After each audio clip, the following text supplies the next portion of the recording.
Guys ഇന്നിപ്പോൾ നമുക്ക് chicken ഇന്ന് സൺഡേ അല്ലേ, അപ്പോൾ നമ്മൾ ഒത്തിരി നാളായപ്പോൾ ചിക്കനൊക്കെ വാങ്ങിച്ചു. നമുക്കിന്ന് ചിക്കൻ കറിയും ചോറുമാണ്. അപ്പോൾ നമുക്ക് ബാക്കി കാര്യങ്ങളിലേക്ക് കിടക്കാം. അപ്പോൾ നമ്മൾ സവോള അരിഞ്ഞു വെച്ചിട്ടുണ്ട്. സവോള, ഇഞ്ചി, വെളുത്തുള്ളി, പച്ചമുളക് ഇതൊക്കെ അരിഞ്ഞു വെച്ചിട്ടുണ്ട് ആദ്യം തന്നെ.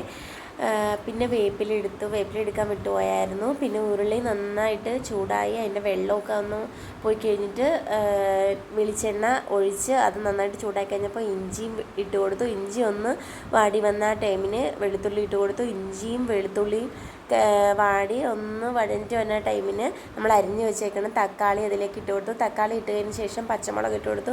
ഇത് നാലും കൂടെ നന്നായിട്ട് വഴറ്റി എടുക്കാം. നമുക്കൊന്ന് അറിയാമല്ലോ, എന്നിട്ടൊന്ന് വാടി വരുന്ന ആ ടൈമിന് നമ്മൾ അരിഞ്ഞ് വെച്ചേക്കുന്ന സവോള അതിലേക്ക് ഇട്ട് കൊടുക്കുക. സവോള നമ്മൾ ഒരേ വലിപ്പത്തിൽ തന്നെ അരിയാൻ ശ്രമിക്കണം കേട്ടോ, അല്ലെങ്കിൽ ഈ എന്താ പറയുക, അത് വാടി എല്ലാം ഒരേ ടൈം തന്നെ വാടി വരണമെന്നുണ്ടെങ്കിൽ നമ്മൾ ഒരു കട്ടിംഗ് ബോർഡിൽ വെച്ചിട്ട് നൈസായിട്ട് ഒരേ വലിപ്പത്തിൽ തന്നെ അരിഞ്ഞെടുക്കാൻ നോക്കണം.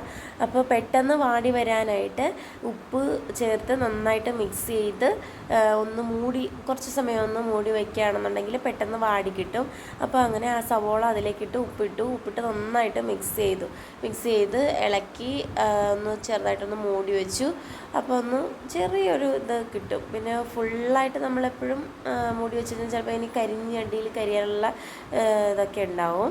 അപ്പോഴത്തേക്കും മഞ്ഞൾപ്പൊടി ഇട്ട് കൊടുത്തു. മഞ്ഞൾപ്പൊടി നന്നായിട്ട് മിക്സ് ചെയ്തു. മഞ്ഞൾപ്പൊടി ഇട്ട് നന്നായിട്ട് ഇളക്കി. ഇനി അടുത്തത് നമുക്ക് മല്ലിപ്പൊടി ചേർത്ത് കൊടുക്കാം.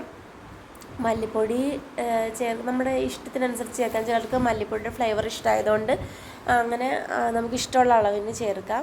മല്ലിപ്പൊടി ഇട്ട് നന്നായിട്ട് മിക്സ് ചെയ്ത് കൊടുക്കുക. അതിൻ്റെ പച്ചക്കുത്ത് മാറുന്നത് വരെ, മല്ലിപ്പൊടി ഇട്ടിട്ട് പച്ച മണം മാറുന്നത് വരെ ഇളക്കി അതിൻ്റെ ആ ഒരു പൊടി ശരിക്കും ഒന്ന് ഫ്രൈ ആവണം, ഒരുപാടല്ല, എന്നാലും ഒന്ന് മൊരിഞ്ഞ് അതിൻ്റെ ഒരു പച്ചക്കുത്ത് മാറണം. അപ്പോൾ നല്ല ടേസ്റ്റ് ആയിരിക്കും. അപ്പം മല്ലിപ്പൊടി ഇട്ടു. പിന്നെ മസാലപ്പൊടിയാണ് നമുക്ക് ഇട്ട് കൊടുക്കണം. ചിക്കൻ മസാലയാണ് ഞാനിവിടെ ഇടുന്നത്. പിന്നെ പൊടിച്ച് വെച്ചേക്കുന്ന മസാലക്കൂട്ടിൽ കുറച്ച് ഒരു ഫ്ലേവറിനും മണത്തിനും ഒക്കെ വേണ്ടിയിട്ട് നമുക്ക് ചേർത്ത് കൊടുക്കാം. അപ്പം മസാലപ്പൊടി ചേർത്ത് നന്നായിട്ട് മിക്സ് ചെയ്ത് എടുക്കുക. അപ്പോൾ ഈ ഉള്ളിയുടെ കൂടെ ആ ഉള്ളിയുടെ അകത്തെ എണ്ണ പുറത്തേക്ക് വരണം, ആ രീതിക്ക് നമുക്ക് നന്നായിട്ട് വഴറ്റിയെടുത്ത് ഇതാക്കണം. അപ്പോൾ നമുക്ക് നല്ല ടേസ്റ്റായിരിക്കും, ആ ഗ്രേവിക്ക് നല്ല ടേസ്റ്റായിരിക്കും. ഒരുപാട് നല്ല കൊഴുത്ത ഒരു കറി നമുക്ക് ലഭിക്കും. അപ്പോൾ എന്താ പറയുക, ചിക്കൻ മസാല ഇട്ട് കൊടുത്തേക്കുന്നത്. ചിക്കൻ മസാല നന്നായിട്ട് മല്ലിപ്പൊടിയും ചിക്കൻ മസാലയും ഉള്ളിയും വെളുത്തുള്ളിയും തക്കാളിയും പച്ചമുളകും ഇതെല്ലാം കൂടെ നന്നായിട്ട് ഒന്ന് വഴഞ്ഞ് മിക്സായി ഇത് ഒരുപോലെ എല്ലാ ഭാഗത്തും സവോളയുടെ എല്ലാ ഭാഗത്തും എത്തി ഒന്ന് ഒരു കളറ് നമുക്ക് കിട്ടും. നന്നായിട്ട് പൊരിയണം, പച്ചമണം മാറുന്നത് വരെ നന്നായിട്ട് ഇളക്കി കൊടുക്കണം. അപ്പോൾ നമുക്കിത് ഈ ഒരു ഇതാണ് നമുക്ക് കിട്ടുന്നത്. നന്നായിട്ട് ഇളക്കുക, അടിയിലൊന്നും പിടിക്കാതെ നമ്മൾ കൈ എടുക്കാതെ തന്നെ ഇളക്കിക്കൊണ്ടിരിക്കണം കേട്ടോ. നമ്മൾ വേറെ എന്തെങ്കിലും ജോലിക്ക് പോയി കഴിഞ്ഞാൽ ഇതിനിടയ്ക്ക് അപ്പോൾ ഇത് കരിഞ്ഞു പോകാനുള്ള ചാൻസ് ഉണ്ട്. അപ്പം നമ്മുടെ കറി കൊളാകാനുള്ള ചാൻസ് കൂടുതലാണ്.